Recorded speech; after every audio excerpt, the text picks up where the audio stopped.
आप पहुंचे हैं समस्तीपुर जिले के रोसड़ा विधानसभा सीट पे। ये सीट आरक्षित है और आपको बता दें इस सीट से पिछली बार वीरेंद्र कुमार जो बीजेपी के प्रत्याशी थे एनडीए की तरफ से, उन्होंने जीत दर्ज करवाई थी और एक बार फिर से विधायक जी पर पार्टी ने भरोसा किया है। रोसड़ा विधानसभा सीट से वीरेंद्र कुमार एक बार फिर से मैदान में है।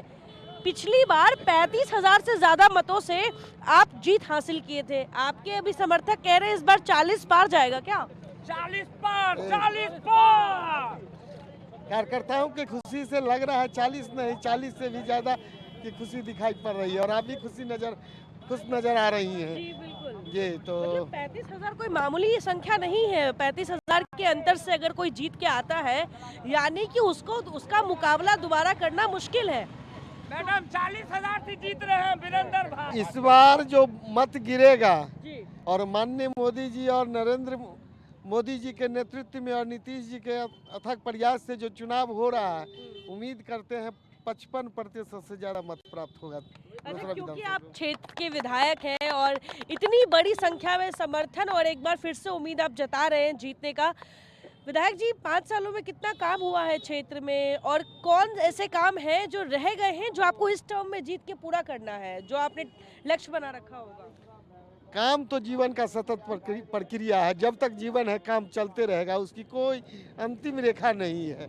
जी। ये फिर भी क्षेत्र में कुछ ऐसे मुद्दे होंगे जो आप चाहेंगे कि अगर आप जीतते हैं तो दोबारा आप उस काम को करें।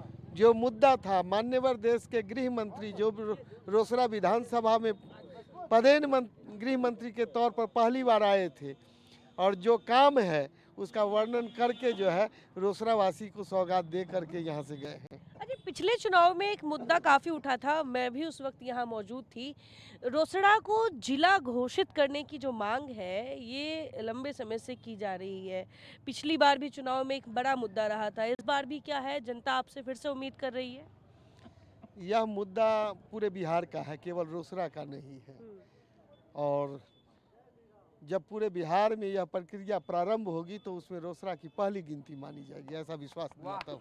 जी देखिए, समर्थकों की तालियों की गूंज बता रही है कि इन पर वो कितना विश्वास करती है। विधायक जी, अभी मैंने आपकी बाइक रैली देखी, बाइक में तमाम समर्थक जो है, हम देखते हैं अक्सर विधायकों को बड़ी बड़ी फॉर्च्यूनर में घूमते हुए।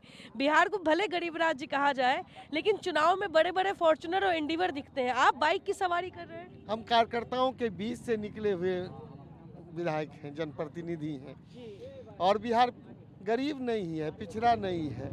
बिहार की जो व्यवस्था दी गई है यानी कि 2047 में लक्ष्य रखा गया है भारत एक विकसित राष्ट्र होगा, तो यह लक्ष्य जो है 2020 का था, विजन जो 2020 का था। दुर्भाग्यवश वाजपेयी जी की सरकार 2004 में नहीं आई, परिणाम हुआ हम 27 साल पीछे चले गए। और जिस हिसाब से देश में विकास बिहार का हो रहा है, 2035 में भी बिहार एक विकसित प्रदेश बनेगा और लोग बाहर से यहाँ आकर के जो है आएंगे, पलायन करके बिहार आएंगे और यहाँ उद्योग धंधा खड़ा करेंगे।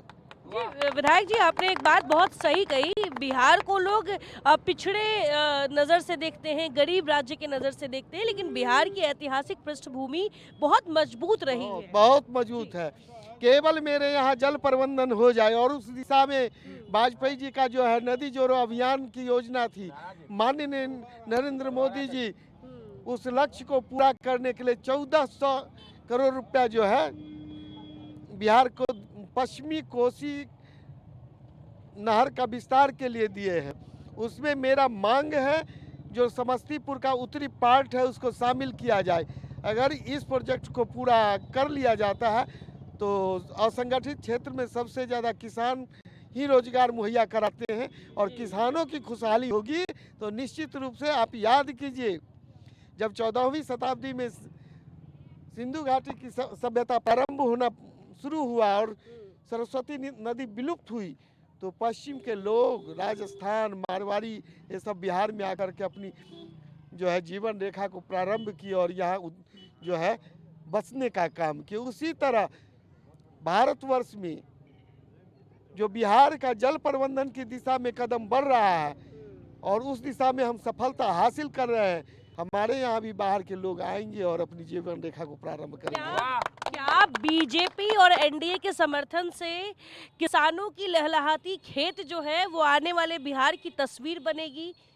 निश्चित रूप से, जी, निश्चित रूप क्योंकि से बाढ़ एक बड़ी समस्या है। हमारे यहाँ जल प्रबंधन जब हो जाएगा तो हम पानी का संग्रह रखेंगे। जी, 15 लाख क्यूसेक पानी जो है बूढ़ी गंडक के किनारे ये पूरा आपका विधानसभा बसा है और यहाँ भी बाढ़ की समस्या बूढ़ी है। गंडक, हाँ, बागमती, कमला बलान चारों ओर है। सब नदी का उड़ाही करके जो है कल नदी जो है अविरल धारा बहने का काम होगा, ऐसा विश्वास दिलाता हूँ। आपके चेहरे की तेज अभी से मुझे बता रही है कि आपके चेहरे पे जीत की मुस्कान अभी से मुझे नजर आ रही है। अब कार्यकर्ताओं का प्यार या समर्थन है ये मुझे नहीं पता, लेकिन आपकी मुस्कान बहुत कुछ बता रही है।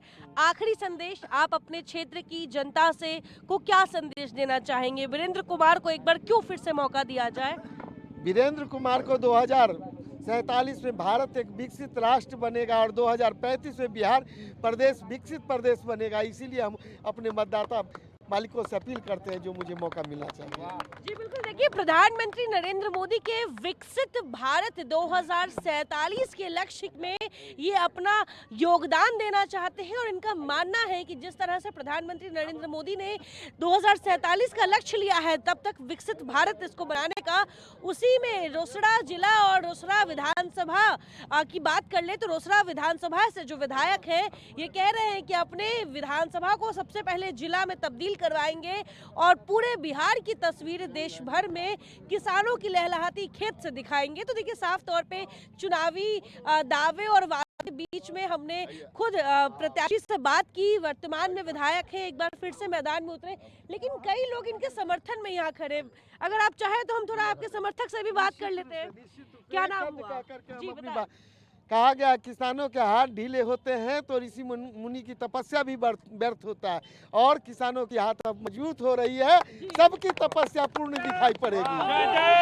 जय श्री राम। हमने आपकी प्रत्याशी और वर्तमान के विधायक से बात की। इनके समर्थक कह रहे हैं कि इस बार 40 पार जाएगा, मतलब पिछली बार 35,000 वोटों से जीते थे, इस बार 40,000। ये कॉन्फिडेंस कहाँ से आ रहा है? इतना मनोबल कैसे बढ़ा हुआ है? देखिए इनका जो है सो एक तो सरकार हम लोगों को जो है सो अधिक से अधिक काम किया है, विकास इतना हुआ है, जनता खुश है। हर दृष्टिकोण से किसान हो, मजदूर हो या व्यापारी वर्ग हो, सभी के लिए सरकार सुविधा मुहैया किया है। इसलिए हमारे विधायक जी अगले बार 36,000 जीते थे, इस बार जो है सो 40 पार करेंगे। क्योंकि आप कह रहे हैं, एक सवाल और, बहुत बार होता है कि प्रत्याशी जीतकर विधायक बनकर क्षेत्र से गायब हो जाते हैं। आपके विधायक जी आपके बीच 5 साल नजर आए आपको? हाँ, करीब सब प्रत्येक महीना इनका दौरा सिंघिया होता रहा है। पूरे विधानसभा में प्रत्येक महीना ये अपना कुछ न कुछ कहीं कहीं समय के बीच रहे 5 साल। आपका भी मानना यही है? हाँ जी, निश्चित जनता के पीछे रहे। विधायक जी सामने है, कहिएगा तो सीधे फिर उनसे आते रहते हैं। हम लोग विधायक जी को तरफदारी कर दे, बात नहीं है, जो यथार्थ है वो कर रहे हैं। जी, बड़े बुजुर्ग हैं समाज के। अच्छा ये बताइए, अभी कौन से ऐसे काम रह गए हैं जो आप चाहेंगे कि इनके अगले टर्म में वो करे? मतलब ऐसे कौन सी समस्याएं रह गई हैं जिन पे अभी और काम करने की जरूरत है आप लोग के हिसाब से? कुछ तो होगा, क्योंकि काम कभी पूरा नहीं होता, कुछ ना कुछ तो रह ही जाता है। यहाँ बेरोजगारी दूर हो। बेरोजगारी देखिए बहुत बड़ा मुद्दा आप लेकर आए हैं। बेरोजगारी एक बड़ा मुद्दा है। क्षेत्र में और कुछ परेशानी?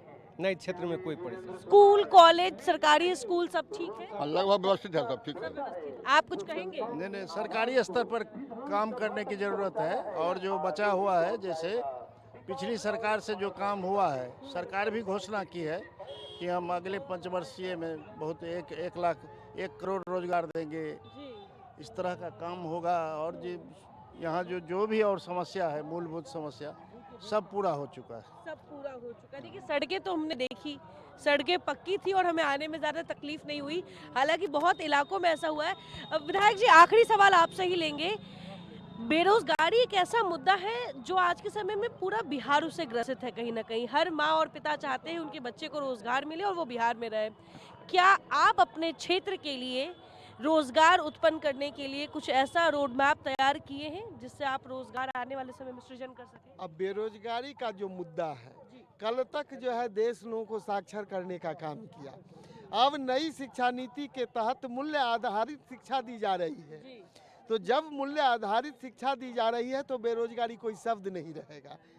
जिनको वोकेशनल शिक्षा में जाना हो, कृषि के क्षेत्र में जाना हो, वानिकी के क्षेत्र में जाना हो, स्वास्थ्य के क्षेत्र में जाना हो, इंफ्रास्ट्रक्चर के क्षेत्र में जाना हो, उस तरह की शिक्षा हासिल करेंगे तो बेरोजगारी शब्द जो है नहीं दिखाई पड़ेगा, यह मेरा विश्वास है। और जैसा कि जो है भारत वर्ष को सोने की चिड़िया हम कहते थे, सोने का चिड़िया का अर्थ है हर हाथ में काम कैसे हो, तो हर हाथ को काम मिलेगा, वह कृषि के क्षेत्र में हो या अन्य के क्षेत्र में हो।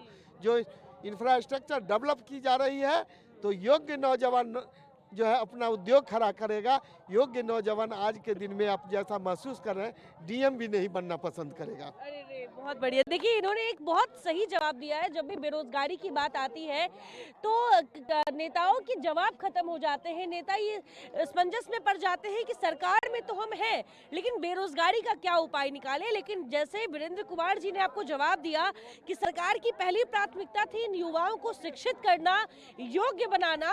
अब रही बात रोजगार की, तो वो रोजगार सृजन भी सरकार साथ साथ करनी शुरू कर चुकी है और आने वाले टाइम में यही लक्ष्य है। अब ऐसे में आपको हमने बताया रोसड़ा विधानसभा क्षेत्र में क्या माहौल है। आप देखिए बड़े बुजुर्ग, युवा, बच्चे सब जो है वो सड़क पे नेताजी को देखने आए हैं, एक झलक ही समझने आए हैं कि इस बार नेताजी किस दावे और वादों के साथ इनके बीच आए हैं। क्योंकि इस बार जनता सर्वोपरि है और जनता चुनेगी कि उनकी अगली सरकार किसकी होगी। फिलहाल तब तक के लिए बने रहे कशिश के साथ, कैमरा पर्सन राकेश के साथ मैं आयुषी मिश्रा, रोसड़ा, समस्तीपुर।